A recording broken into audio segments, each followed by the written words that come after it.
Quiero desearles una muy buena tarde. Son tan amables, alguien que me confirme si nos vemos y nos oímos bien. Sí, licenciado.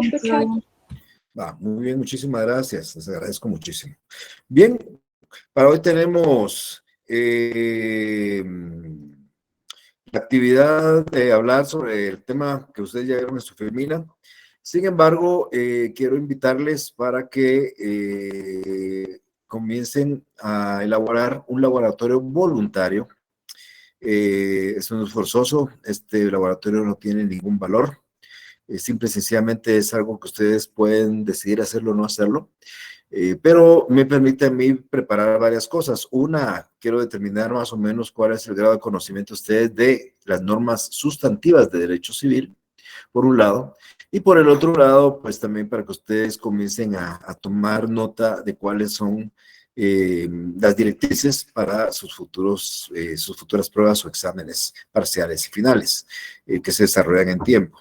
Ustedes ya tienen ahorita en el Classroom oficial, un laboratorio de derecho civil que van a contestar. Son 10 preguntas con respuesta de opción múltiple o de falso o verdadero, y ustedes van a tener para responder 10 minutos exactamente. La prueba la voy a estar cerrando yo cuando el reloj esté marcando las 4:02. Ahorita son las 3:51. A las 4:02 se va a estar terminando la prueba. Quien la envíe va a tener una nota, quien no la envíe no, insisto, no tiene ninguna evaluación, es solo para que ustedes se autoevalúen. Entonces, les dejo 10 minutos para que ustedes contesten ese laboratorio que quiera hacerlo, y si no, en 10 minutos estamos de regreso.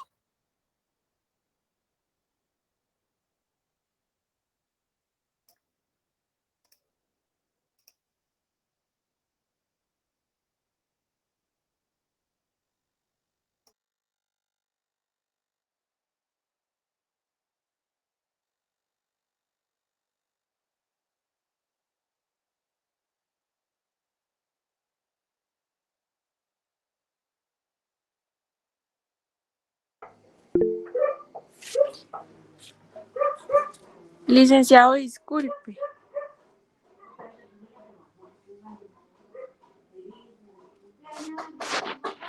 Buenas tardes.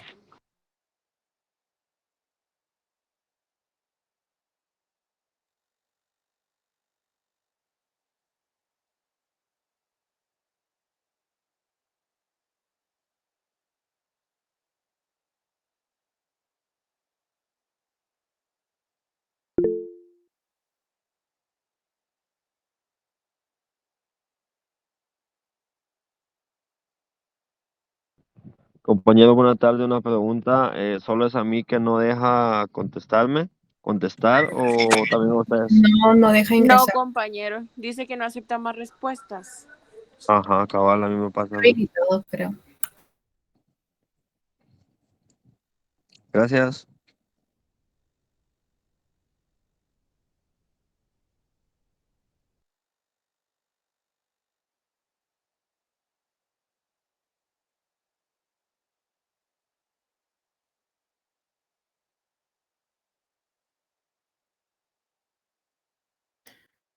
Disculpen, el tiempo va a comenzar a contarse en este momento porque efectivamente teníamos cerrada la prueba.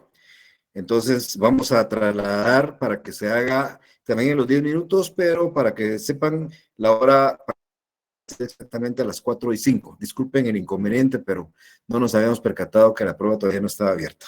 A las 4:05 estaremos cerrando la prueba. Ya pueden empezar, por favor. Gracias, licenciado.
Bien, hemos concluido con la prueba. Ya tuvieron que haber recibido ustedes también en su correo su resultado y su prueba. Y esto me sirve a mí para dos cosas. La primera, pues, es una autoevaluación que ustedes tendrán que hacerse. Quiero comentarles que según las estadísticas, una persona logró 9 puntos y de ahí la mayoría están entre 4 y 5 sobre 10. Aquí me dice Isaac que no lo logró terminar. Yo fui muy claro, a las 5 se iba a cerrar la prueba y se cerró la prueba. Las pruebas, esa es la segunda parte. Yo me interesa que ustedes ya comiencen a cómo funcionan nuestras evaluaciones. Nuestras evaluaciones van a tener una hora en que debe ser terminada y si no es enviado el examen, la prueba ya no es recibida. Entonces, quiero que tengan muy presente esto para que ustedes con una anticipación, 1 minuto, 2 minutos antes, lo hayan concluido, lo envíen y no esperen a que el reloj pase de la hora programada porque este plazo que hemos dado para este laboratorio y que estaremos dando para futuros laboratorios y por supuesto para las pruebas es fatal, es perentorio. Pero bien, vamos a abordar ahora ya el tema propio de la clase. Si alguno de ustedes tuviera alguna duda con su laboratorio, el otro martes podemos abordar cualquier tema de derecho sustantivo. Yo les he dicho que ustedes tienen que estar en un rol constante de su derecho civil sustantivo y pues estar en contacto con ello. Lo que a mí me está dando la pauta es que ustedes están con el 50% de conocimiento del Código Civil y eso no se va a permitir en un examen privado y menos en el ejercicio de la carrera profesional. Entonces, por favor, ponerse pilas en lo que están ustedes todavía pendientes de sus normas y de sus derechos civiles que ya ustedes ya aprobaron. El tema de hoy ya nos introduce al campo del derecho procesal.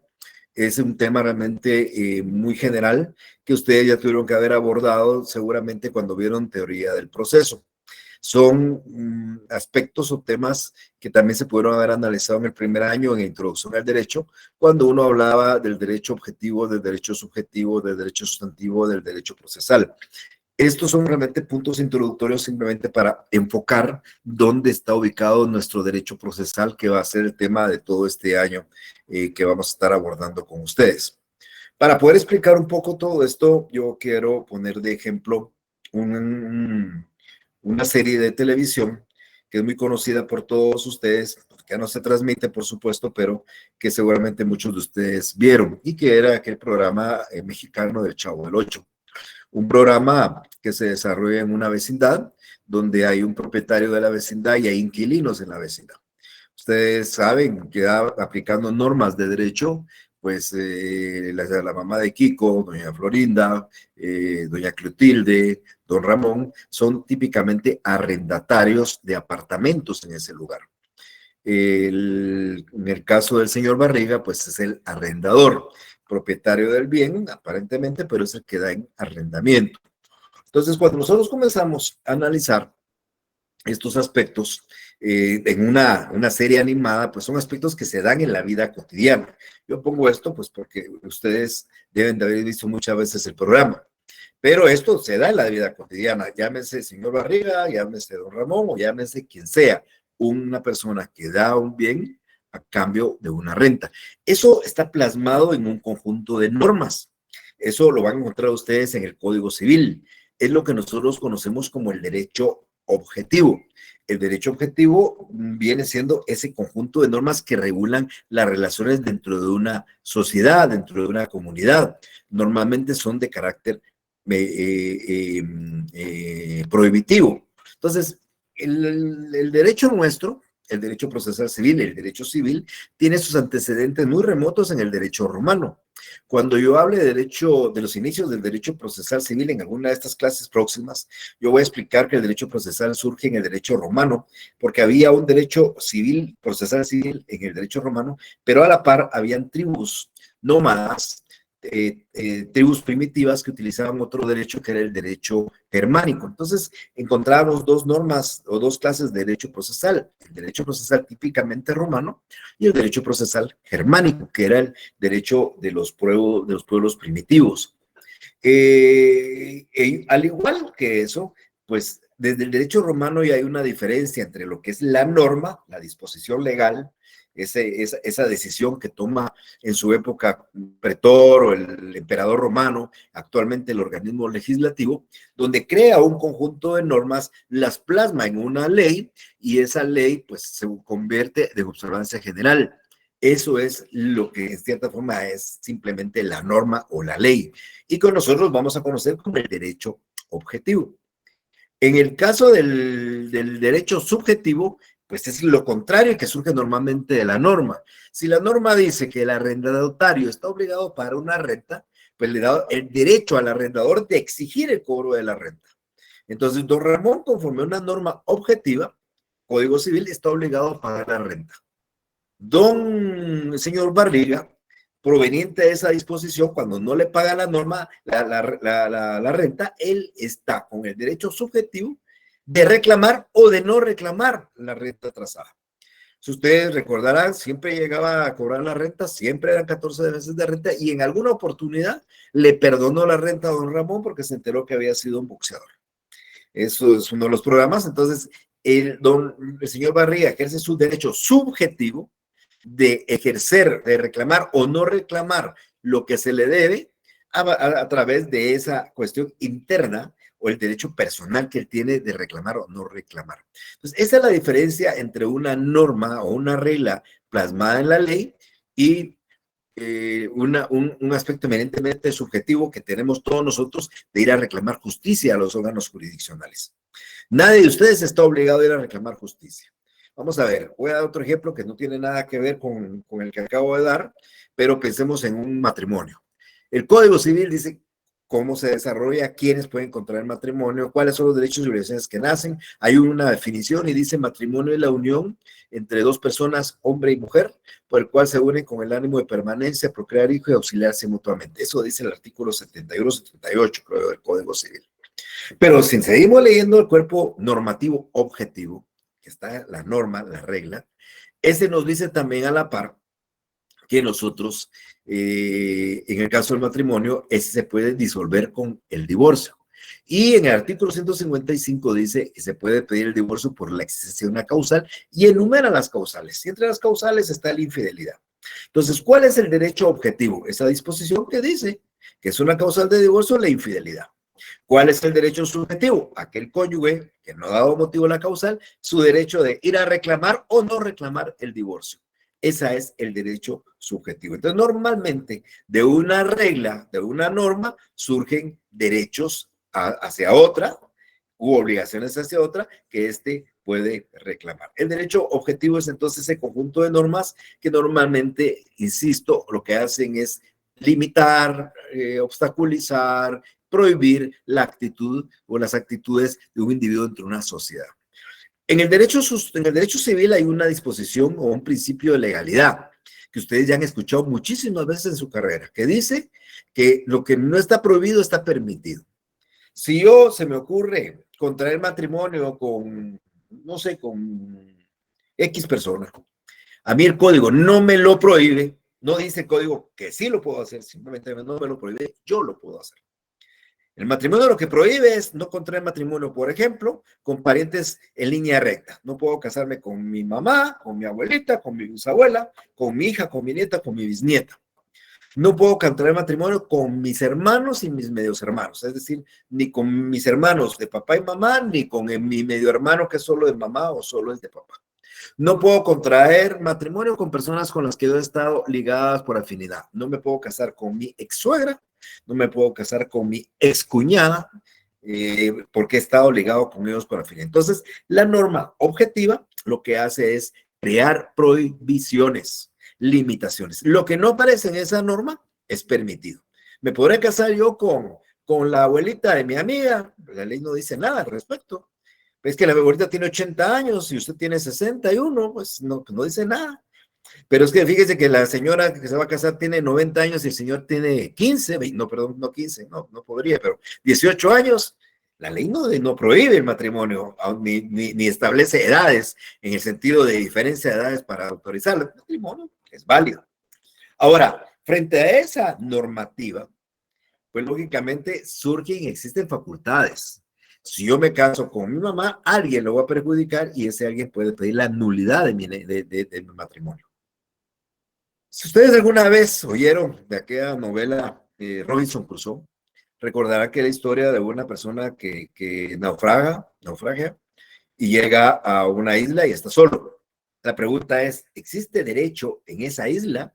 No, no existen normas de convivencia porque no hay con quién establecer esas limitaciones. Robinson Crusoe podía hacer lo que quisiera. Podía haber matado a un animal, podía haber cazado a un animal, podría haber ubicado y haber puesto una valla, una pared en toda la isla, pudo haber cortado los árboles de toda la isla, pues porque no habían disposiciones normativas que le limitaran ese derecho, que es el derecho objetivo. Pero cuando aparece Viernes, que es una persona que encuentra a él morena y que se convierte en su ayudante, su colaborador y su amigo, pues entonces aquí ya existe otra persona y ya pueden haber divisiones. Así empezó en algún momento el derecho de la época antigua, primitiva, donde los primitivos pues casaban, pero ya ponían limitantes, dividían la casa o se podía casar en cierta área no. Entonces, ese conjunto de normas que en la época nuestra actual decide el organismo legislativo, lo plasma en un código o en un cuerpo de leyes, es lo que nosotros llamamos normas objetivas.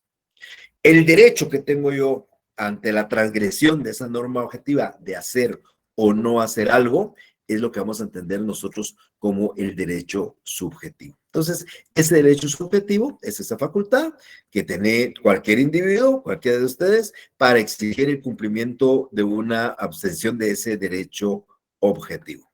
Alguna contradicción, alguna violación a este derecho objetivo. Pero como es subjetivo, no es obligación hacerlo. El marido, a quien la mujer engaña, le es infiel, puede, si quiere, y si no quiere, no, plantear su demanda de divorcio. Es su derecho subjetivo.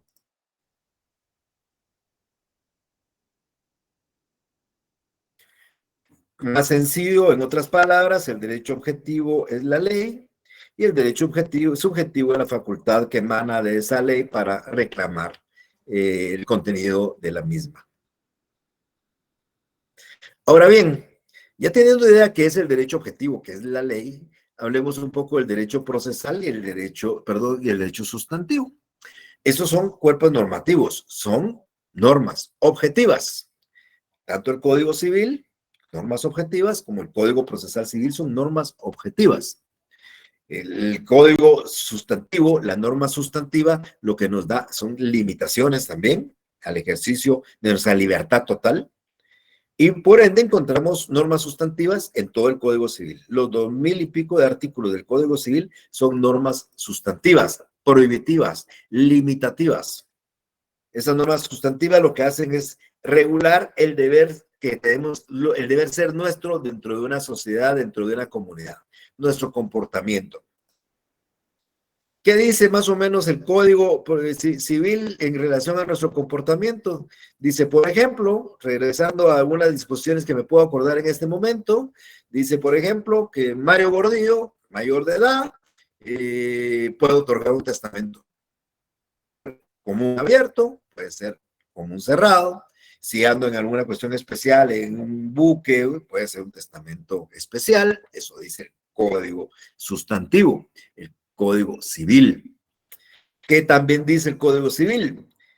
Los requisitos que debo de cumplir yo para hacer un testamento común abierto, es muy formal, que 2 testigos, que si es del ciego tiene que haber un testigo más, que si es del sordo lo tiene que leer él mismo, ciertos formalismos que hay que cumplir, que si no se cumplen automáticamente convierten el testamento en un acto nulo. Entonces, a nosotros nos ponen limitaciones. ¿Quiere hacer un testamento? Hágalo, pero no como usted quiera, como dice la norma sustantiva. ¿Qué más habla del testamento? Dice, por ejemplo, quienes no pueden otorgar el testamento común cerrado. No lo puede hacer que no sabe leer y escribir y no lo sabe tampoco el sordomudo que no se pueda entender por escrito. Porque el testamento común cerrado es el testamento que normalmente uno redacta uno mismo y lo mete en un sobre y se lo da a un notario para que levante un acta y bueno, todo el procedimiento que establece en el código. Entonces, esa es la norma jurídica, lo que establece las limitaciones que tenemos a nuestra libertad de hacerlo. ¿Puedo contraer matrimonio? Sí. ¿Puedo declarar la unión de hecho? Sí. ¿Puedo casarme yo con un hombre? Pues la ley dice, el matrimonio es la unión de un hombre y una mujer. Está regulado. El matrimonio entre dos hombres o entre dos mujeres. ¿Quién es el padre del hijo nacido dentro del matrimonio? El código dice si dentro del matrimonio es el esposo con quien la mujer esté casada, y si es fuera del matrimonio, aquel que lo haya reconocido, ya sea de forma voluntaria o un reconocimiento forzoso. Eso dice el código. ¿Puedo alegar yo que yo soy papá del hijo de una mujer casada? No, el código dice no se puede reconocer a hijos de mujeres casadas con otro. Entonces, la ley, el derecho sustantivo, nos da esas regulaciones de cómo debemos actuar frente a la sociedad. Y podemos equivocarnos. El código, siguiendo con el Código Civil y la norma sustantiva, nos dice, por ejemplo, que Mario Gordillo está obligado a dar alimentos a sus hijos, a su cónyuge, a sus padres, ascendientes, descendientes y hermanos. Eso dice.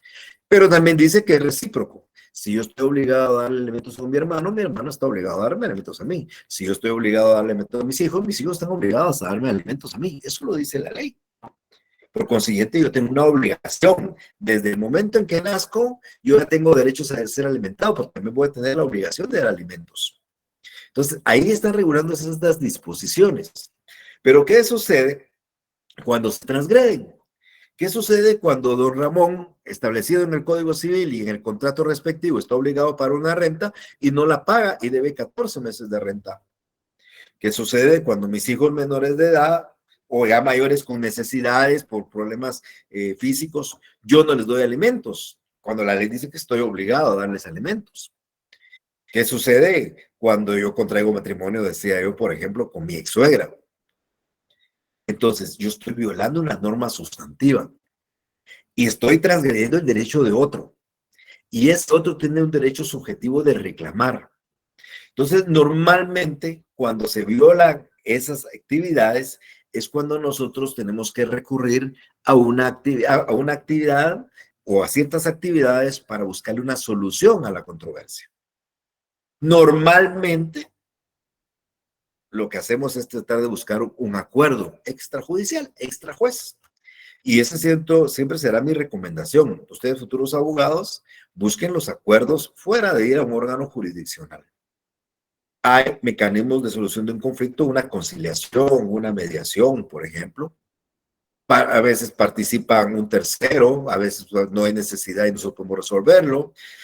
Llega el señor Barriga a la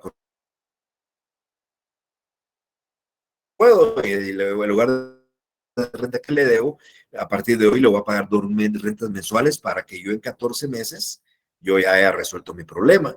Y el señor Barriga lo acepta, hay un acuerdo y se terminó el conflicto. Mi esposa me pide alimentos sin ir a los tribunales y yo efectivamente comienzo a proporcionarlos, se terminó el conflicto.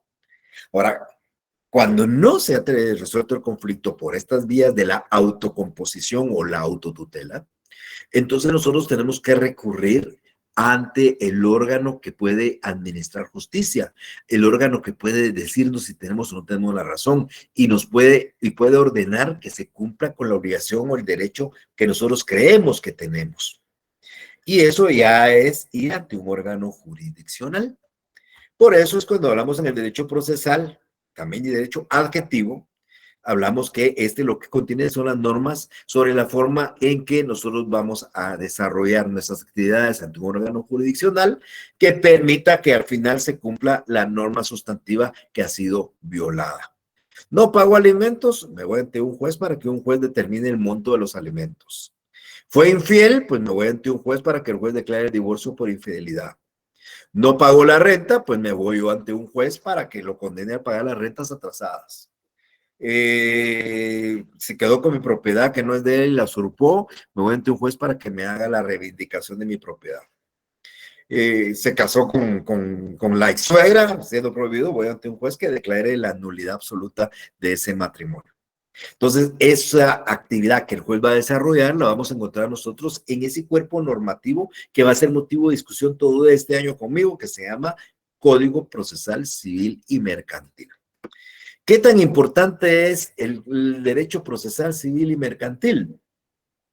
Pues cuando no encontramos la solución pacífica a la controversia, cuando pese que el señor Barriga ha insistido en cobrar la renta y el otro no le ha pagado, Cuando la madre quiere alimentos para sus hijos y el esposo o el padre no los quiere proporcionar. Entonces, nosotros lo que tenemos que hacer, insisto, es buscarle la solución ante un órgano jurisdiccional. Quiero decirles, como consejo de abogado, que sea el último de los escaños. Es decir, es bien fácil decirle, demandemos y planteemos la demanda. Pero muchas veces esa demanda tarda tanto tiempo que primero llega otras necesidades a la decisión del juez. Es tan tardado a veces los procesos que en el ámbito laboral hay un refrán que dice que primero llega el hambre antes que la justicia. O sea, un trabajador llega, pide sus prestaciones y tarda años eso. Y primero llega el hambre antes que la justicia y por ende tiene que negociar extrajudicialmente montos menores a los que le correspondía por esa misma situación. Entonces, y regresando un poco al tema del señor Barriga y el señor Don Ramón, y disculpen, insisto, que me ponga este ejemplo y me va a servir para otros ejemplos en el transcurso de esto, porque lo aplicamos, es una cuestión de la vida diaria. Entonces, cuando el señor Barriga se cansa que Don Ramón no le paga, pues va a ir a recurrir con ustedes como abogado para que ustedes ejerzan el proceso que tengan que ejercer ante el juez que tenga que hacerlo, para que el juez decida que al final, obligada y en forma forzosa, condene a Don Ramón a pagar las rentas atrasadas. Al señor Barriga se le están lesionando sus intereses establecidos en el código, en una norma sustantiva.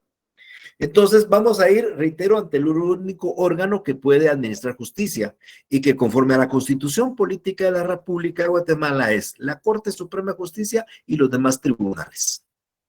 Dice la Constitución y dice la ley del judicial que la facultad de juzgar y de ejecutar lo juzgado le corresponde con exclusividad a la Corte Suprema de Justicia y demás tribunales. Eso significa que la justicia solo se administra por la Corte Suprema y sus tribunales.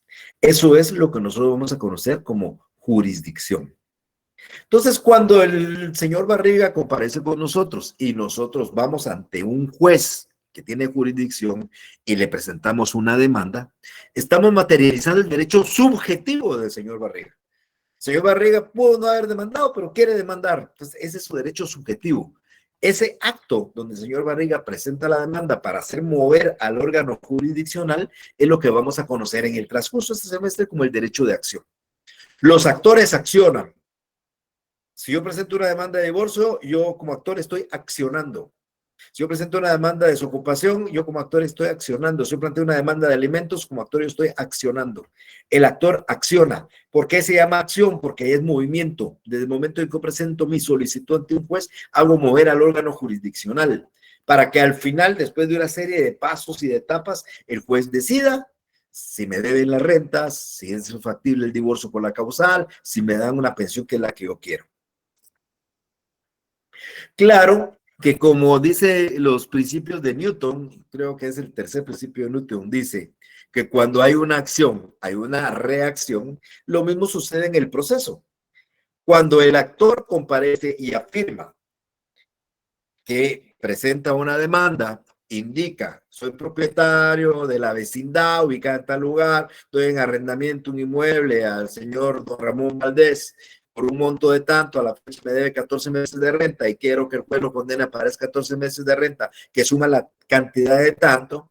Cuando hacemos eso, esa relación que está haciendo el señor Barriga en su memorial de demanda es el derecho que él dice que le asiste y él quiere que se le declare, que vamos a conocer en el transcurso de este semestre como la pretensión. Entonces, el señor Barriga acciona y en su memorial explica, indica y manifiesta cuál es su pretensión, cuál es el derecho que él cree que le ha sido violado y quiere que se le restablezca. Y por ende, pues a él le va a corresponder la prueba. Porque aquí también tengan presente ustedes un aspecto importante. Quien demanda miente. Eso es un principio inicial. O sea, el juez, porque demanda, no le va a creer. El juez, como presentó la demanda, yo creo que es cierto lo que él dice. No. Al juez lo primero que tiene que pensar es que lo que dice ahí es mentira y que la única forma en que el juez crea que es verdad es que quien se la presentó le demuestre que es verdad. Por eso mi obligación como abogado es demostrar lo que yo afirmo en el proceso, en mi demanda. Si yo le digo al juez, contraje matrimonio en tal fecha, tengo que probar que fue en esa fecha. Si le digo al juez, la cónyuge es infiel, tengo que probar que es infiel, porque esa es mi obligación. Si yo no demuestro nada, si no logro convencer al juez, el juez va a declarar sin lugar la demanda, lo que significa tácitamente que soy un mentiroso. Ahora, si yo le debo probar al juez y le logro probar al juez y cambia de parecer y me declara con lugar, va a saber que no era yo un mentiroso, sino que yo tenía la razón. Entonces, a mi actor, al señor Barriga, le corresponderá probar el hecho del arrendamiento y el hecho de la deuda que el señor don Ramón le adeuda. Pero como decía yo, toda esa acción, el señor don Ramón, como van a ver ustedes en el transcurso de todo este semestre, tiene derecho a reaccionar. De hecho, debe reaccionar. No es una opción. Si don Ramón llega a juicio, va a reaccionar, y si no llega, está reaccionando. Porque la ley dice que nadie puede ser condenado si no haya sido oído, citado, oído y vencido en un proceso. A don Ramón le van a notificar la demanda, lo van a citar, le van a dar el derecho que se manifieste, es decir, lo van a oír. Si no se manifiesta, igual lo van a oír tácitamente. Es algo así como decir sí expresamente o decir sí por quedarse callado. Eso lo explicaré oportunamente. Y dependiendo de los medios de prueba, lo van a condenar. Pero don Ramón tiene derecho a defenderse.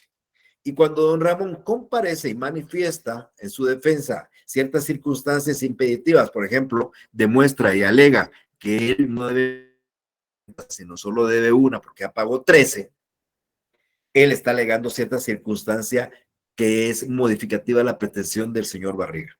El señor Barriga decía que cada 14 y don Ramón alega que son solo una porque ya pagó 13. Entonces, él alega esas circunstancias a través de la defensa que él plantea, que normalmente se llama excepción.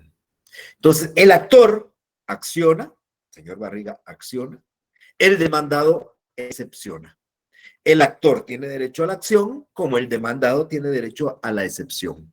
La acción del actor está en su demanda y la excepción del demandado normalmente la plantea en su contestación de demanda. Eso lo vamos a estar viendo, no se van a preocupar. Esto es una parte introductoria de estos puntos que yo quiero que queden claros porque van a ser motivo de análisis. De hecho, estoy hablando de instituciones ya del derecho procesal en este momento. Jurisdicción, acción, pretensión, excepción, son aspectos importantes. Ahora, el juez, ¿por qué el juez tiene esa facultad de decidir? Bueno, porque la Constitución política lo dice. Acá cuando el Estado surgió, saber cuántos miles de años, realmente surgió solo con dos organismos. Un organismo ejecutivo, que era el que ejecutaba, y un organismo legislativo que dictaba leyes y normas. Pero la justicia se hacía por la ley del más fuerte. Un pasaje bíblico, como una cuestión bíblica, dice que un débil le ganó a un fuerte. David le ganó a Goliat. Pero normalmente el fuerte iba a ganar. Entonces, cuando se peleaba una propiedad o una posesión en la época primitiva, pues el más fuerte se quedaba con la posesión. Si era de pelear mujeres, el más fuerte se quedaba con las mujeres. Si era en la época primitiva. Pero ya en la época actual, la exigencia de esa diferencia de poderes, o sea, entre uno más fuerte y uno más débil, hizo que se reclamara que fuera el Estado el que administrara la justicia y que se podría enfrentar un Goliat frente a un David, pero como el Estado iba a administrar justicia, los dos iban a tener la misma calidad, el mismo tamaño, la misma fuerza frente a un órgano jurisdiccional. Por eso al juez, a la Corte Suprema, magistrados de Corte Suprema y demás tribunales, jueces y magistrados, la ley los inviste de jurisdicción, tema que ustedes ya conocen, facultad de administrar justicia. Y esa jurisdicción al juez le conlleva 5 poderes. El juez tiene la facultad de conocer, basado en reglas de competencia, la facultad de convocar a las partes, dice, venga, les doy un tiempo para que ustedes vengan a manifestarse. La facultad de decretar medidas coercitivas, bueno, usted no cumplió con esto, le voy a embargar el salario, lo voy a arraigar, le voy a ordenar el lanzamiento del inmueble que ocupa don Ramón, va a recibir medios de prueba y al final va a decidir a quién le da la razón, si lo convenció el actor o no lo convenció, o si la defensa del demandado lo convenció o no lo convenció, pues va a decidir y va a dictar sentencia. Y por último, va a hacer cumplir forzosamente esa sentencia. Si le condenaron a don Ramón a pagar 14 meses de renta, pensemos a 1,000 quetzales cada renta, 14,000, va a tratar de obligar forzosamente a pagar esos 14,000 quetzales. Entonces el juez tiene esos 5 poderes: el notio, facultad de conocer; vocatio, facultad de convocar; coertio, facultad de decretar medidas coercitivas; judicium, facultad de decisión; y el executio, la facultad de ejecutar o hacer cumplir lo ya decidido. Todos esos actos que he mencionado yo, desde el derecho de acción con la demanda, la defensa del demandado, los medios de prueba, la decisión del juez, es lo que nosotros vamos a conocer como actos procesales que desarrolla el juez. Ya lo dije yo: cuando el juez decide, cuando el juez convoca, cuando el juez decreta medidas coercitivas, cuando el juez ejecuta, va a corresponderle a las partes, cuando presenta la demanda, cuando propone los medios de prueba, y también le va a corresponder a los testigos, a los terceros, porque aquí vamos a ver en el transcurso que puedo proponer, por ejemplo, prueba testimonial. Son terceros que colaboran en el proceso para llegar a la verdad. O el dictamen de expertos, que son terceros que conforme a sus conocimientos también le dan ideas al juez para tomar una decisión. Y por supuesto, inclusive hay posibilidades de que sea un tercero el que decida en calidad de juez, de un juez provisional, de un juez temporal, que aquí lo vamos a conocer como árbitro, el proceso de arbitraje. Bueno, todo eso es lo que nosotros vamos a conocer como el proceso. El proceso es el mecanismo, es la herramienta que se va a utilizar en el ámbito procesal para decidir una controversia. Vamos a definir esa oportunidad de proceso como esa serie de etapas que persiguen un fin, y el fin es la solución del conflicto, pero va más allá, va más lejos, mucho más allá. Eso lo vamos a ver en su oportunidad. Vamos a explicar también qué clases de procesos hay. Aquí todo eso lo vamos a ir explicando conforme a la programación que está establecida ya. Entonces, simplemente para definir qué es el derecho procesal en general, y esto se aplica, por supuesto, al proceso civil guatemalteco, es que este va a ser un conjunto de principios. Esto es importante. Una de las primeras clases que vamos a tener, seguro, de repente la semana entrante, es hablar de los principios. Los vamos a tratar de explicar y debemos de entender qué principios regulan el proceso, porque son importantes, porque son la base del proceso para que nosotros entendamos bien el proceso, y un conjunto de normas que regulan esa función jurisdiccional. En ellas se va a establecer el procedimiento que debemos de emplear para ciertos aspectos concretos. Es decir, es distinto el procedimiento para pedir un divorcio por causal determinada, es distinto el procedimiento para pedir alimentos, es distinto el procedimiento para plantear una demanda de desocupación. Pero aquí lo van a aprender ustedes. Tampoco crean que es distinto para cada cosa. Hay 4 procesos de conocimiento, 3 regula el código, y sobre esos 3 nos vamos a basar. Pero eso lo van a ir conociendo ustedes. Mi idea es que al fin del semestre ustedes pues ya sean capaces de poder saber por qué vía puedo plantear esto o lo otro. Esa es la idea. Para eso es importante conocer la estructura de nuestro Código Procesal Civil y Mercantil. Ustedes creo que aprendieron, creo yo sí lo tuve que hacer. A mí me dijeron, cuando yo me metí al examen privado, que la primera pregunta que hacían en el derecho civil era los libros del código, a ver si uno los conocía. ¿Sabe usted los libros del Código Civil? Yo hice esa pregunta, no sé si esta sección, la semana pasada, y una compañera me contestó en un porcentaje bastante aceptable. Pero yo estoy seguro que ustedes, si ahorita les pregunto, no lo saben. No le pusieron atención, no lo hicieron, aunque recibieron 4 cursos, no lo saben. Pero en el libro primero, que es una historia del Código Civil, se da nacimiento a la persona y su relación con la familia. Por eso se llama De las personas y la familia. El libro segundo, la persona como sujeto de derecho, tiene un poder directo sobre sus bienes. Y por eso ese libro se llama De los bienes, la propiedad y demás derechos reales. Típicamente es el libro de los derechos reales, pero se denomina De los bienes, la propiedad y demás derechos reales. En el libro tercero, pues matamos a la persona. Pero como la persona dentro de sus atributos tiene un patrimonio, hay que ver qué se hace con ese patrimonio que dejó la persona que ya falleció. Porque ese patrimonio hay que distribuirlo, hay que trasladarlo. Por eso aparece el libro tercero como la sucesión hereditaria. Ahí encuentran ustedes qué clases de sucesión hay, ahí hablan del testamento, los formalismos del testamento, las clases del testamento, hablan de la sucesión testamentaria, que es esa, hablan de la sucesión intestada o legal, que es cuando no hay testamento. Eso lo encuentran en el libro tercero. El libro cuarto se refiere al registro de la propiedad, y lo que ahí se regula es todo lo que se inscribe en el registro de propiedad, cómo se inscribe, qué libros se llevan del registro de propiedad, etcétera, etcétera. El libro quinto, el Código Civil, que es el último libro, ya habla del derecho personal, el derecho entre las personas o el derecho de obligaciones. Una relación entre dos personas, una es acreedora y la otra es deudora, donde la deudora está obligada a dar, hacer o no hacer. El libro quinto se refiere a las obligaciones y se divide en dos. Obligaciones en general, donde se habla del negocio jurídico, fuentes de las obligaciones provenientes de hechos y actos lícitos sin convenio, obligaciones provenientes del contrato, obligaciones provenientes de hechos y actos ilícitos, la forma de extinción de obligaciones como el pago por consignación, el pago por cesión de bienes, las formas de extinción como la prescripción, novación, confusión, remisión, condonación. Eso habla, es el libro en la primera parte. Y la segunda parte, ya los contratos en particular, hay contratos, encontramos el contrato de mandato, compraventa, mutuo, el contrato de sociedad, y habla de los derechos y obligaciones. Entonces, esos libros hay que aprendérselos, hay que saber. Pero también hay que manejar lo del Código Procesal Civil y creo yo, según mi parecer, que es donde más debemos de ponerle énfasis.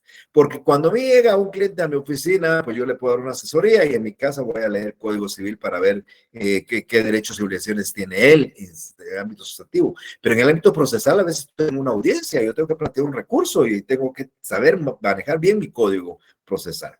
Este Código Procesal nació o entró en vigencia en el año 1965, en un gobierno de facto, como ya lo mencioné en la clase anterior. Este gobierno de facto era presidido, por supuesto, por un jefe de Estado que había dado un golpe de Estado. Era el coronel Carlos Enrique Peralta Méndez y que de hecho ese paso había dado un golpe de Estado a Idígoras Fuentes. Entonces, el coronel Enrique Peralta Méndez pues pensó en hacer una renovación y actualización de las normas civiles sustantivas, como el Código Civil, y procesales, como el Código Procesal Civil y Mercantil, y encomendó a dos comisiones para que trabajaran sobre ello. Eso lo expliqué la semana pasada muy rápidamente. Por un lado, le encomendó a una comisión formada por el doctor Mario Aguirre Godoy y el licenciado Carlos Enrique Peralta Méndez para trabajar en un Código Civil. Y una comisión que era una comisión de una sola persona, que era el licenciado Federico Ojeda Salazar, para que trabajara el Código Procesal, perdón, el Código Procesal Civil y Mercantil fue para el doctor Mario Aguirre Godoy y el licenciado Carlos Enrique Peralta Méndez, y el Código Civil para que lo trabajara don Federico Ojeda Salazar. Cuando ellos terminaron sus proyectos, se los intercambiaron para revisión de cada uno y se lo presentaron al jefe de Estado, y el jefe de Estado emitió 2 decretos leyes. El decreto ley 106, aprobando el Código Civil, y el decreto ley 107, aprobando el Código Procesal Civil y Mercantil. Este Código Procesal Civil y Mercantil tiene 635 artículos. En eso está regulado todo el procedimiento. Tiene 3 artículos que son disposiciones finales y está formado por 6 libros. El Código Civil son solo 5, el Código Procesal Civil son 6. Yo voy a tratar de explicarlos. Todo esto lo vamos a ver en todo este año completo. La mayoría de libros el otro semestre y tal vez este semestre vamos a ver 1 o 2 nada más y partes de ellos, pero aquí lo voy a explicar por qué razones y cuáles son las razones. El primer libro del Código Procesal Civil, que ustedes podrían tener en sus manos seguramente y lo podrían estar viendo sin verlo, sino en el índice, se refiere a las disposiciones generales, así se llama el disposiciones generales. Aquí, pues igual como en cualquier código, el Código Penal también tiene disposiciones generales al principio. Lo que trata el proceso penal, lo que regula es con cosas muy generales. Por ejemplo, empieza hablando de la competencia. Ustedes aquí van a encontrar, si ustedes quieren saber, por ejemplo, quién es competente para conocer por una cuantía determinada en el departamento de Huehuetenango, van a las normas de competencia y él dice, por razón de la cuantía, quién es juez competente en los departamentos o en los municipios, y va a encontrar variaciones. O si fue por un accidente de tránsito, hay daños y perjuicios, ustedes van a las normas que están ahí, dice quién es el juez competente, si es un juicio de alimentos, quién es el juez competente. Bueno, ahí encontrarán ustedes una serie serie de reglas que son de las primeras cosas que vamos a ir discutiendo aquí y analizando. Entonces, ustedes tienen que saber bien la competencia y reglas de competencia. En ese mismo libro se habla de las funciones del juez, de las funciones del secretario, de las funciones del notificador, se regula en ese libro las clases de notificaciones, cómo se le hace saber a las partes una resolución de un juez, un acto procesal, y también aquí mismo en ese libro se regula los requisitos de toda solicitud que hay que presentar a un juez. Cualquier solicitud que quieran hacer la primera, los requisitos que tienen que cumplir en esa primera solicitud y los requisitos que hay que cumplir en las segundas. Entonces, ahí van a encontrar ustedes que hay que dirigirse a un juez, que hay que poner su nombre completo, edad, estado civil, todas sus generales, una relación de hechos, un fundamento de derecho, unas peticiones, todo eso lo vamos a ir explicando acá, pero eso aparece en el libro primero del Código Civil, Procesal Civil. El libro segundo se denomina Procesos de Conocimiento. Hay un autor, Carnel Luthi, que hizo una clasificación de su oportunidad que aplica a nuestras legislaciones actuales. Los procesos atendiendo a la finalidad o a la función que desarrollan, él los divide en tres: procesos cautelares, procesos de conocimiento y procesos de ejecución. Oportunamente voy a explicar qué significa cada uno de ellos, pero el proceso cautelar lo que busca, su función es garantizar las resultas de un juicio futuro a través de un embargo, una intervención, un secuestro. Pues se trata de garantizar las resultas de un juicio futuro. Esos son el proceso cautelar. El proceso de conocimiento es el proceso que pretende declarar un derecho controvertido. ¿Quién tiene la razón? ¿Don Ramón o el señor Barriga? Es un juicio de conocimiento. A través de eso, el juez lo va a decidir. ¿Está obligado el señor a darle 1,000 quetzales a cada uno de los hijos atendiendo a los ingresos que tiene? Es un juicio de conocimiento, lo va a decidir. ¿Está facultado o es procedente la demanda de divorcio por la causal de infidelidad que promovió A contra B? En un juicio de conocimiento se va a decidir. Esos juicios de conocimiento son relativamente, uno es el prototipo de ellos, que se denomina juicio ordinario, pero encontramos dos más: un juicio novedoso, que es un juicio oral, que se desarrolla verbalmente, que es el único juicio en el proceso civil que se puede hacer en forma verbal, y un juicio sumario, que es un juicio corto, similar al ordinario, pero de plazos más cortos. Igual también se regula, o se regulaba, un proceso que se extraía del ámbito del juez para dárselo a personas particulares, que es el arbitraje. Ese proceso arbitral estaba en ese libro segundo, pero ahora está en una ley particular que se llama Ley de Arbitraje, que es del año 95, que ustedes tendrán que buscar, decreto 6795. Entonces, en ese libro segundo, que se llama Procesos de Conocimiento, van a encontrar ustedes primero el juicio ordinario y todo el procedimiento de juicio ordinario. El juicio ordinario es el prototipo de los juicios. Si ustedes quieren saber cómo se redacta una demanda, aprendan en el juicio ordinario. Y eso mismo se aplica para un juicio oral, para un juicio sumario, para un juicio de ejecución. ¿Quieren ustedes ver cómo se ofrece una prueba de declaración de parte? Lo vamos a aprender en juicio ordinario porque ahí está regulado. Y de la misma manera se va a poder ofrecer y proponer en un juicio oral, en un juicio sumario, en un juicio ejecutivo. Lo que quiero decir es que en el juicio ordinario, que es el que nos va a acaparar todo este semestre, vamos a conocer desde lo que es la demanda hasta lo que es casi la sentencia de un juicio. Vamos a pasar de la demanda a la defensa del demandado, a las excepciones, clases de excepciones. Vamos a hablar de la contestación de la demanda en sentido negativo, el allanamiento del demandado. Vamos a hablar de los 7 medios de prueba, cada uno de ellos, cómo se ofrece, cómo se propone, cómo se diligencia. Y todo eso está en ese libro segundo con el juicio ordinario. Pero a la par, después del juicio ordinario, en ese mismo libro segundo, vamos a encontrar el juicio oral como una novedad. Para juicios distintos, por ejemplo, el juicio de alimentos se tramita por vía oral. Y vamos a encontrar el tercer proceso de conocimiento, que es el juicio sumario, que se aplica para otras clases de procesos, como por ejemplo el juicio de desocupación de don Ramón, en el caso de la vecindad. Entonces, aquí van a ver ustedes, dependiendo del asunto que se trate, la vía que hay que adoptar o el camino que hay que seguir para que un juez decida en una sentencia. Eso lo vamos a encontrar en el libro segundo, que son los juicios de juzgamiento, son los juicios donde nos juzgan. En el libro tercero ya no nos juzgan, ya hay un juzgamiento, ya una sentencia o hay algún documento judicial o extrajudicial que contiene una obligación de dar, hacer o no hacer, que no se ha cumplido. Por ejemplo, tengo una sentencia de un juicio de alimentos donde el señor tiene que pagar 1,000 mensuales y debe 2 años, o sea, debe 24,000 quetzales y no los ha cumplido, y es una sentencia que está firme. Entonces, ¿qué tengo que hacer? Ejecutarla. Yo tengo la demanda en contra de don Ramón, donde lo condenaron a pagar 14,000 quetzales de rentas y no las ha pagado. ¿Qué tengo que hacer? Ejecutarla. Yo tengo una demanda X, donde condenaron a alguien a hacer algo y no lo ha hecho, pues hay que ejecutarlo. Pues en el libro tercero vamos a encontrar esos procesos de ejecución, los trámites de los procesos de ejecución. Hasta hace unos meses, esos eran dos clases de ejecución, que era la colectiva y la singular.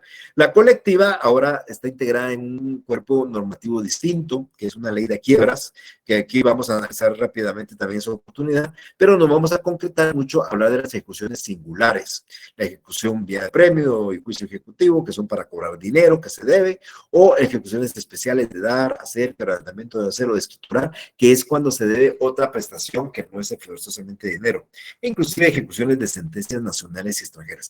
En el libro tercero vamos a encontrar esas ejecuciones y sus procedimientos. Este libro de ejecuciones, al igual que el libro de procesos de conocimiento, el anterior, son procesos contenciosos. En los juicios de conocimiento hay dos partes. Un sujeto activo, que se denomina actor, y un sujeto pasivo, que se denomina demandado. En el juicio ordinario hay un actor y un demandado, en el juicio sumario un actor y un demandado, en el juicio oral un actor y un demandado, en el juicio arbitral un actor y un demandado. En el libro tercero también es un juicio controvertido, también hay contienda, también hay partes, también hay un sujeto activo y hay un sujeto pasivo. Pero el sujeto activo es el acreedor, pero aquí se llama ejecutante, y el sujeto pasivo es el deudor, que aquí se denomina ejecutado. Entonces vamos a encontrar en juicios ejecutivos un ejecutante y un ejecutado, porque son procesos contenciosos. En el libro cuarto vamos a hablar de procesos no contenciosos. Aquí el título se llama procesos especiales y la característica en este libro es que los procesos que aquí se regulan no tienen contienda. Aquí no hay partes, aquí no hay actor demandado ni ejecutante ejecutado. Aquí hay un solicitante, alguien que requiere de una orden del juez para satisfacer un requisito que la ley exige que sea por medio del juez, aunque algunas cosas ya se hacen ante notario. Por ejemplo, ¿quieren ustedes cambiarse de nombre? Van ante un juez, hacen un trámite y el juez autoriza su cambio de nombre. ¿Quieren ustedes divorciarse por mutuo consentimiento? Van ante un juez, presentan la solicitud de divorcio y se divorcian por mutuo consentimiento. ¿Quieren ustedes rectificar una partida de nacimiento que está mala? Van ante un juez y el juez ordena la rectificación. Bueno, varias instituciones aparecen acá, pero lo especial acá es que son un libro de procesos no contenciosos. Igualmente, este tiene dos partes, una es la jurisdicción voluntaria, donde aparecen los ejemplos que acabo de dar, pero también hay una segunda parte que se refiere a la sucesión hereditaria, porque aquí también esto es voluntario. Cuando yo radico un proceso sucesorio porque falleció el papá de mi cliente y quiere trasladar el patrimonio para sus herederos, pues aquí vamos a determinar si hay testamento, una sucesión testamentaria, aquí dice cuál es el procedimiento, y si no hay testamento, una sucesión hereditaria intestada, y aquí dice cuál es el procedimiento. Este libro cuarto contiene esos elementos y esos requisitos y esos procedimientos de procesos no contenciosos. El libro quinto se denomina Alternativas comunes a todos los procesos, y como su nombre lo indica, lo que nos está diciendo es qué asuntos se aplican acá que pueden aplicarse a cualquier proceso de los que ya expliqué. O sea, lo que aparece acá podemos aplicarlo en un juicio ordinario, en un juicio oral, en un juicio sumario, en un juicio ejecutivo, en un juicio voluntario, cualquiera, porque son alternativas comunes a todos los procesos. ¿Qué vamos a encontrar aquí principalmente e importante? El proceso cautelar.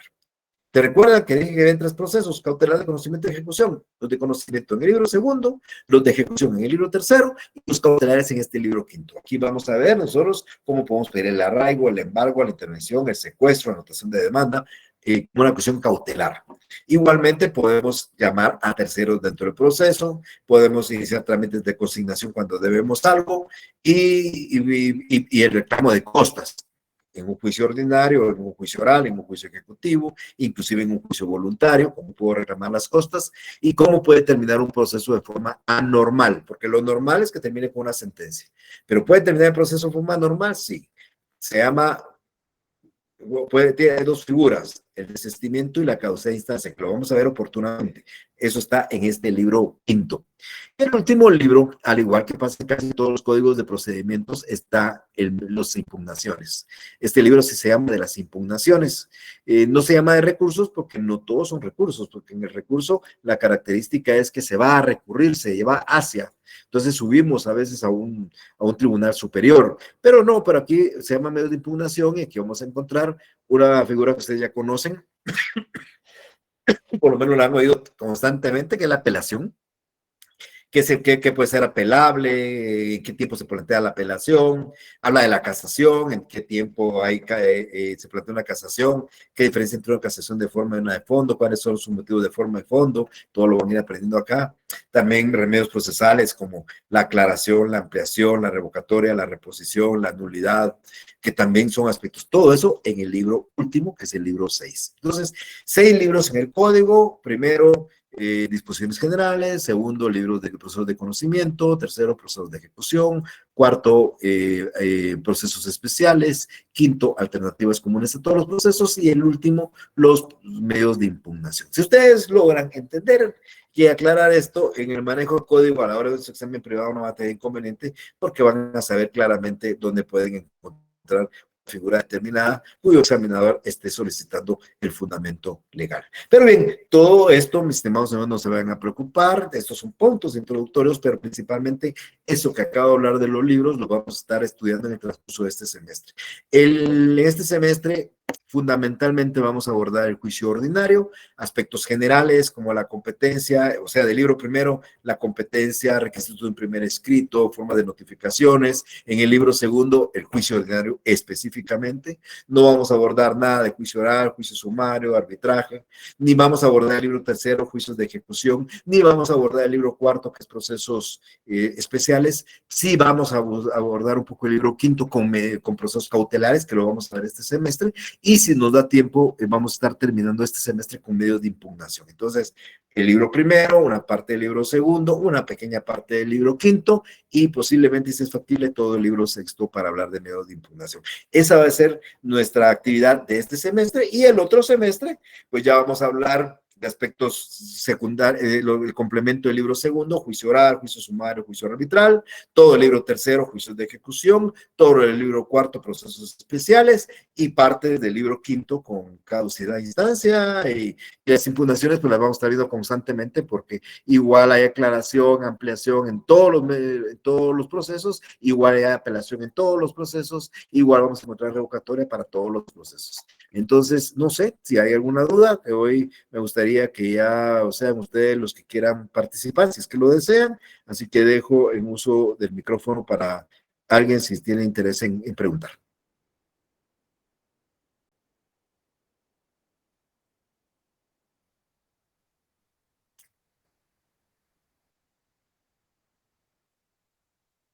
Bueno, eso me da dos presunciones. O todo quedó muy claro o no entendieron nada, pero bueno.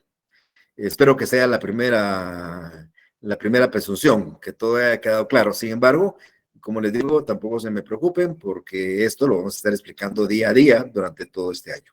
Si no hay ninguna pregunta, ninguna inquietud, pues no me resta más que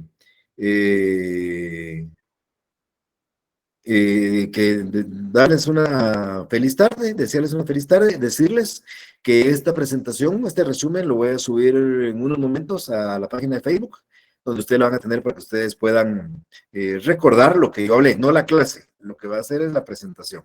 Ese resumen de la presentación es lo que voy a trasladarles en un momento a la página de Facebook. También quiero hacerle una invitación para aquellos compañeros que no aceptaron, aún no han aceptado la invitación para la clase, porque por eso tienen que pedir permiso para ingresar. Tal vez aceptándola, ustedes ya no tengan necesidad de pedir ese permiso para ingresar. Así que tengan una feliz tarde. Nos vemos el próximo martes con un siguiente punto. Tengan feliz tarde. Nos vemos. Feliz tarde, Luis. Feliz Feliz tarde. tarde, licenciado. Buenas tardes, licenciado. Feliz tarde, licenciado.